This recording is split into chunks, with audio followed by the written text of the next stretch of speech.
Today we are going to talk about a very important theory of international relations that is called as Neo-liberalism. It is the contemporary version of liberalism which we have discussed in the previous session.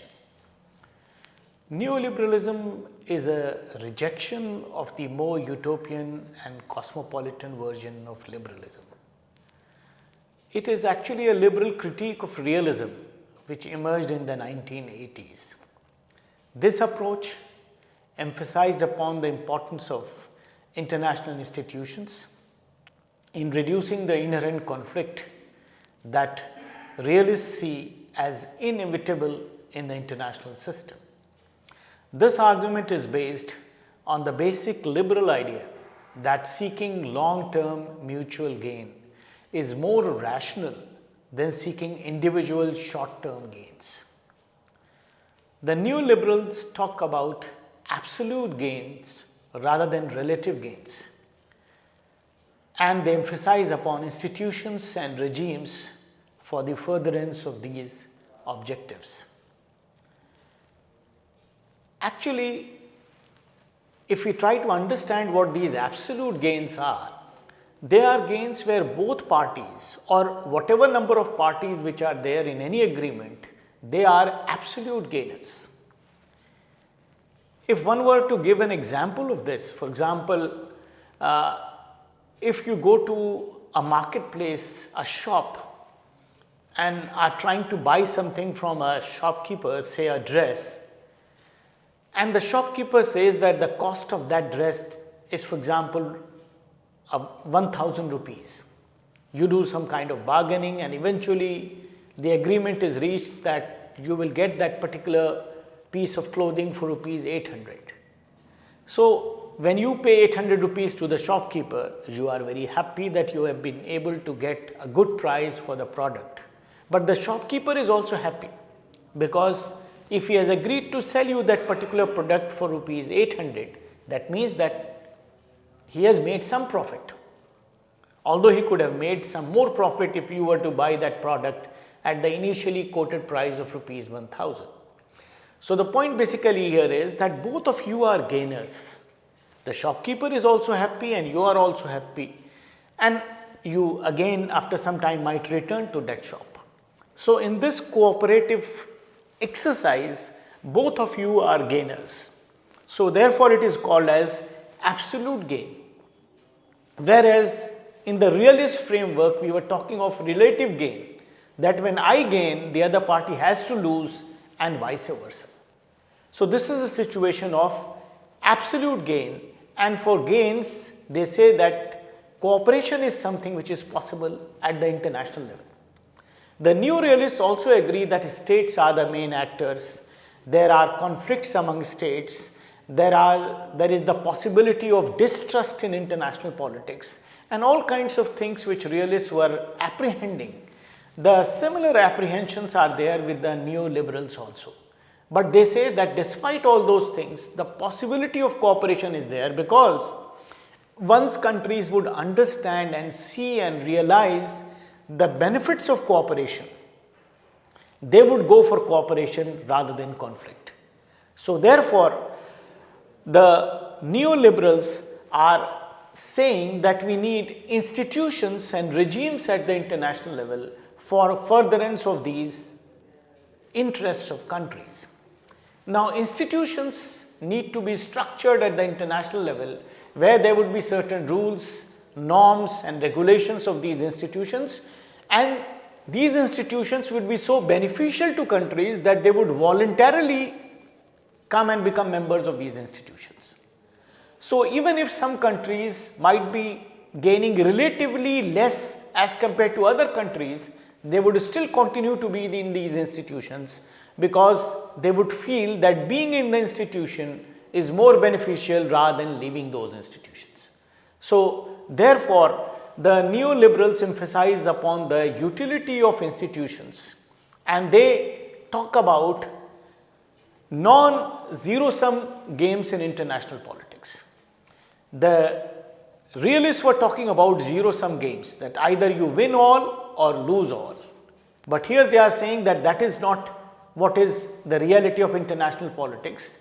There are situations where you can cooperate and both parties can be gainers, or any number of parties who are there in any agreement, they can be gainers, and therefore cooperation is something which is possible, useful and beneficial for countries in international political arena.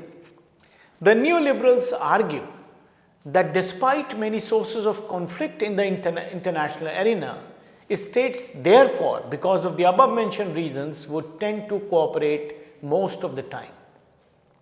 They argue that in a world of individual, or rather unitary self-helping nation states, the neo-realist pessimism about the possibility or inevitability of conflict is not grounded in facts. They say that there is always a possibility of cooperation and utility of cooperation in international politics. So therefore, they do not see states as security maximizers as the realists would have seen them. They see states as utility maximizers, and therefore they say that states are therefore capable of creating mutual rules, mutually beneficial rules. They are able to create expectations for themselves and for others, and eventually they are able to create institutions which promote such kind of a behavior that enhances the possibility of mutual gain, which I have just now explained to you in the form of the idea of absolute gain, which is rather advanced by the neoliberal school of thought. Neoliberal theories are status quo oriented problem solving theories like the neo-realist versions of international political theory explanations. They share many assumptions, as I mentioned, about actors, values, issues and arrangements in the international system with the neoliberals. They also study issues of security, they are concerned with power and survival, but their focus is on political economy, and they focus on cooperation and institutions as operating mechanisms which eventually lead to advantages for countries in the international political arena. Like we mentioned in the previous class, that for benefit of our understanding, we divided the liberal thinking, the liberal school of thought in the previous section into three categories. Now here, when we are talking of neo-liberalism, we have again decided to divide this neoliberal stream of thought in international relations into three corresponding categories. The first category is neoliberal internationalism. The neoliberal internationalism basically talks about the international sphere, of course, and the primary idea with which this school starts is the idea of Michael Dole, who talks about the democratic peace theory or the democratic peace thesis. He argues that when we forge strong links among liberal states, it promotes the liberal zone of peace, and if we use the diplomatic and economic instruments, that will be helpful in promoting this liberal zone of peace. The basic idea is that liberal states do not fight with each other. So therefore, if more and more countries adopt the liberal model of democracy, then the possibility of conflict will become remote and countries would come closer to each other. So that is the reason why Michael Dole argues that we need to promote this zone of peace. And for the promotion of this zone of peace, he says that we need to take help of inspiration, that we need to inspire these countries, create such grounds whereby it becomes easier for these countries to adopt the liberal model of democracy. We could even use instigation, that is peace building in these countries. Economic restructuring means countries should help in peace building in such countries which are illiberal. We should help in their restructuring, And finally, he also talks about intervention, which basically means humanitarian intervention, an idea which has developed in the later period of the 20th century, whereby we talk about, or we argue, that for the promotion of human rights, if need be, countries can even use force and violate the sovereignty of countries and enter into those countries for the promotion of human rights. So, force can also be used for the promotion of human rights. That is what the idea of humanitarian intervention basically proposes. So, therefore, Michael Dole says that democratic countries do not fight with each other, and they give the example of USA and Canada, who have such friendly relations that they cannot even think of fighting with each other. But people who are critics of this theory of democratic peace, they say that USA and Canada are not fighting with each other, not basically because that they are democratic countries, but because of a history of friendship. So, there are historical factors which are primarily responsible for these two countries not fighting with each other, and it is not basically or primarily the issue that they are both liberal democracies. And to counter this argument, they give the example of Mexico and Cuba, two neighboring countries which also do not fight with each other, despite the fact that they are non-democratic countries in the eyes of the Western liberal democracies. And the basic reason is that these two countries, despite having different economic models, have a common revolutionary tradition, and therefore probably they do not fight with each other. So, there could be examples of many non-liberal or illiberal countries, if you were to call them, in the world who do not fight with each other, or who do not have wars with each other. So, to argue that it is only democratic countries which do not fight with each other is something which has to be taken with a pinch of salt. Then Francis Fukuyama, when he wrote an article in the year 1989 about the end of history, he argued that the liberal idea has finally triumphed, and he promoted the idea of liberalism for all others. So, the basic concept was to promote the liberal idea in the world and to tell the countries of the world that if you want to be peaceful, if you want to progress, if you want to develop, the only option for you is to adopt this liberal idea. So, the basic aim was to promote liberal values in global politics. So, liberal internationalism, the basic idea or the irreducible basis of this idea is to promote liberal values in global politics. And there could be both peaceful and coercive means to promote this idea, because the proponents of this idea say that we need to take recourse to peaceful means to promote this idea, but we can also take recourse to coercive means as well. Like, for example, using humanitarian intervention if need be for the promotion of this idea. So, the Western world's support for the idea of humanitarian intervention is basically grounded in this concept of the solidarist view of the world, where they argue that since the whole world is one, so if there is the violation of human rights in any part of the world, it is our duty and responsibility as human beings to go and use force in that part of the world and intervene in that country. So, therefore, the concept of sovereignty, which since the Treaty of Westphalia has been the dominant value in international politics, now they argue that that can be put subservient to the idea of promotion of human rights. Then they also talk about peaceful means of promotion of the liberal idea, and they give the example of the former communist states in Eastern Europe and Central Europe, where the European Union has done or has used this idea extensively of structural adjustment funds, that when the EU used to give them funds, they were laced with certain conditions, and those conditions were related to the adjustments or changes which these countries were supposed to make in their economic and political structures, and to make them consistent with the liberal model. So, that is something which was quite useful in Eastern and Central Europe, And then they will say that the US has been using a combination of punitive and rewarding strategies to promote liberal ideas in the non-liberal parts of the world.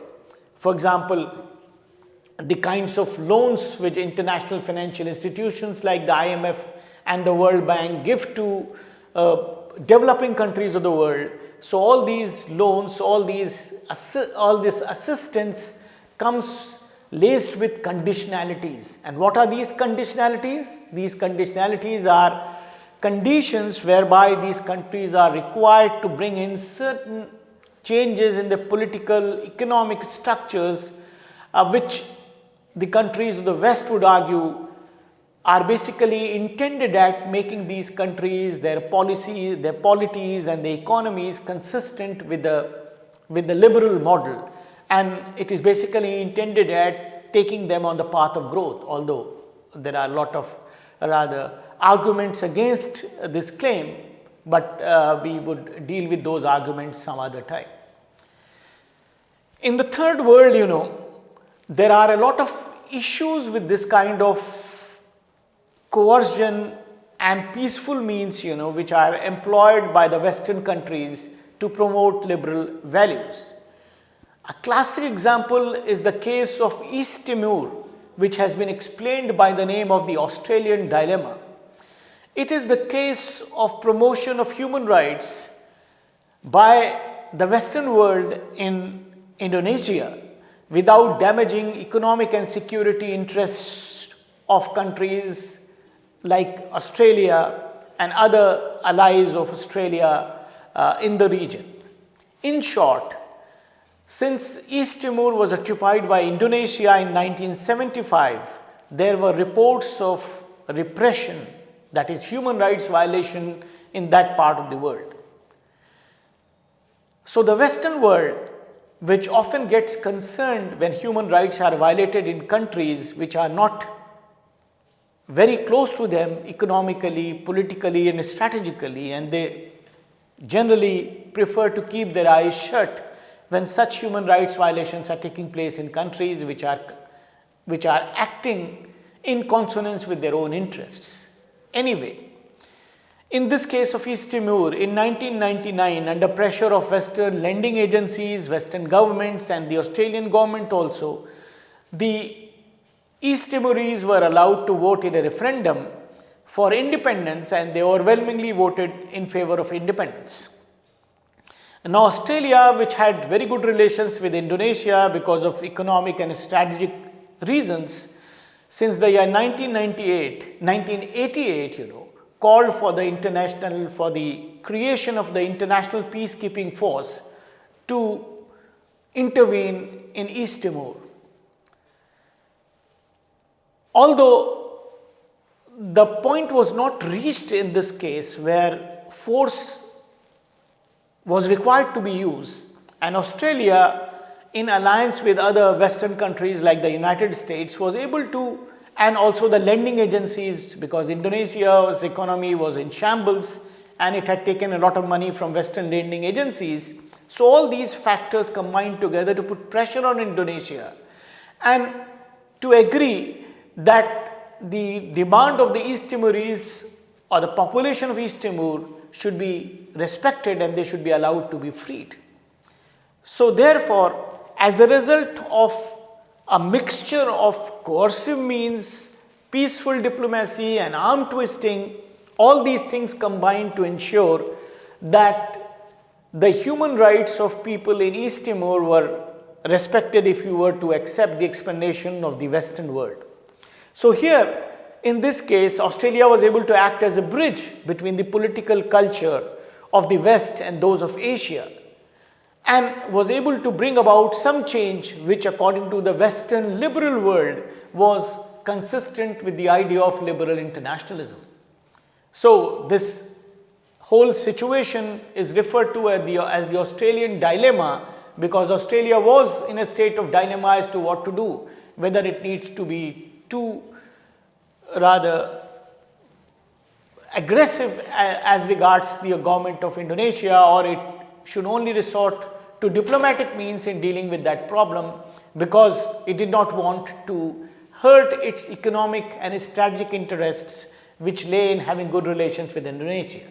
So eventually it was able to continue having relations with Indonesia. It was able to get support of neighboring countries of that region like Thailand and Philippines, and it was also able to fulfill the agenda of the Western world, that is the establishment of a liberal order in that particular part of the world. So although there are a lot of rather ways in which this issue can be looked at, but this particular case demonstrates to us that how complex this mission of establishing or promoting liberal values in the global arena can be. It is not something so easy, and there could be a mix of all kinds of strategies, peaceful and coercive, which might be required to be used in a certain situation. And eventually, if you look at it from the other side, and if you were to listen to the stories of the developing countries or the weaker countries, in this case Indonesia, you would find a totally different picture of the situation, and they would obviously not agree that it is something which is the promotion of liberal values, because their own values are being treated as secondary, subsidiary or insignificant or marginal in this particular case. So therefore, it is a very complex rather situation if you were to look at the operationalization of this idea of neoliberal internationalism in the international arena. Next, this approach also points to the positive side of globalization. And they say that globalization leads to economic and even moral interconnectedness, and therefore it is something which is very good because it promotes prosperity for all, and it is something, which leads to benefits to all parts of the world. So globalization is basically peaceful, globalization is basically useful, and it has positive results and consequences for all parts of the world. This is the primary assumption with which this theory moves forward. On the contrary, it is too early to conclude that this policy is absolutely successful, in all parts of the world, because sometimes we jump to conclusions. As the liberals in this case, when they look at the defeat of communism in certain parts of Eastern and Central Europe, they assume that it is the success of liberalism. Now, it is not so closely linked, Defeat of communism does not necessarily mean that liberalism has succeeded. The success of liberalism might start after that, and it might take some time, and then one could pass a judgment whether that has succeeded or not. But the defeat of communism should not be seen as a state policy, as an economic policy in some countries of Europe, should not be seen as a necessary victory of liberalism. So, and on the other hand, the other argument is that it is difficult to agree the extent to which these Western societies, which claim to be liberal, are truly liberal. So, once you are promoting liberalism with the assumption that you are truly liberal, there are people on the other side which might even question the extent of your own liberalism. So, it is not so, definitive in the sense when you argue that these are democratic countries, liberal societies, as Michael Dole was arguing, and it is their duty and the responsibility of these societies to promote the liberal order in the world. So it is something not so simple when you talk about it at the operational level. The neoliberal internationalist agenda is often also accused of promoting economic interests of Western multinational corporations, because neoliberalism in the international arena is something which is often understood as a policy, especially in the economic arena, which basically intends as promoting the interests of the multinational corporations, most of them who are stationed in the West. So therefore, that thinking, that perception also needs to be addressed. And if the West wants countries of the world, or people in other parts of the world to look at this policy prescription or this theoretical prescription seriously they need to explain the benefits and the advantages which this particular framework can bring to other parts of the world in the real sense. The more the West becomes involved in the organizing of these developing countries and the political and economic infrastructure of these countries, the less these countries or the states of these rather parts of the world become accountable to their people. That is again a contradiction which happens with liberal and neoliberal internationalism. What happens that when the West gives assistance to these countries and says that we are there to help you rebuild your political and economic infrastructure, it puts certain conditions. And these conditions are such whereby firstly they would say that the welfare policies of your countries have to be reduced because nothing should be free for people. So these poor and developing countries which were till now doing something, even if very little for the people, for the uplift of the people, for the medical facilities to people, for education of the people, now are asked to cut on these welfare measures if they were to take money or assistance or any kind of help from the Western donor agencies. So what happens? That whatever assistance is being given to these countries in the name of promoting liberal order eventually results in the constriction of liberal values in those countries on the ground.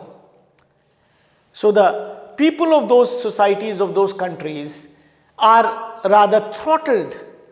Their benefits or the schemes which are there for the advantages and benefit from the side of the government are rather restricted, or they are put on hold, or many of them are terminated because that is what the condition is of the lending agency. So therefore, to qualify for Western aid and loans, the states are therefore made or forced to cut in welfare programs. This shows therefore that economic and political liberalism at the operational level are often at odds with each other, and promotion of liberal values often comes in conflict with norms of democracy and human rights. So that is something, which actually troubles countries in the developing world when it comes, or when you try to look at those countries and their societies and the way these societies are functioning in the real sense. So therefore, what happens that neo-liberal internationalism is a framework which has been structured to understand societies at the global level, countries in the global level, and how they operate, how they cooperate with each other, how they can rather build up structures and institutions and regimes which can be beneficial to them in the longer run, and how the forces of globalization which are overpowering, which are so very entrenched in the present world, are going to help these countries, even if they are located in the global south, to come up to the level of countries of the global north, or at least to come up as compared to their conditions where they are located at the moment, and to share in the prosperity which will come to the world. So the liberal order is beneficial to all countries of the world, politically, economically, and in every other possible way. That is the primary, basic, irreducible claim of neoliberal internationalism. There are two other important strands of this school of thought, that is neo-idealism and neoliberal institutionalism, which we will discuss in the next section. Thank you.